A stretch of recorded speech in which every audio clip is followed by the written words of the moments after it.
Bus įdomi istorija. Trikojus matuoja ne į mus, o mums į galą.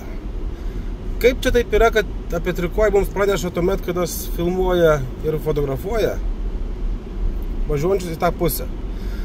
O viskas gan paprasta. Kartais nutinka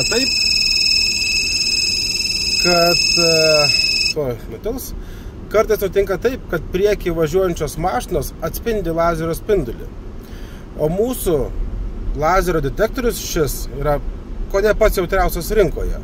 Todėl užtenka kartais atspindžių lazerio nuo priekį važiuojančių mašinų, kad mes gautume informaciją, kad trikojus matuoja mums į galą. Tik mes vis atsakom, kad pranešimo, kuomet fiksuoja greitį iš galo nebus, nors kaip matome šiame video, kartais pasiseka. Kodėl? Todėl, kad Al Priority yra pats rimčiausias lazerio detektorius. Ir jūs sakysite vazė.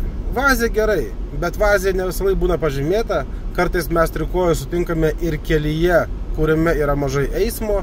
Kartais patys pareigūnai atžymi, kartais patys vairuotojai atžymi, nepastebėję galbūt trikojų prislėpto, o kartais trikojus būna net paslėptas mašinoje. Ne kartą yra viešumoje išlindusios nuotraukos, kuomet Volkswagen Caddyje buvo montuotas trikojus į mašinos vidų, apie kurį dėja vairuotojai nemato, ir mes neturime vazėje jokios informacijos apie tokį trikojų. Taip kad Al Priority yra pats rimčiausias lazerio detektorius esantis rinkoje.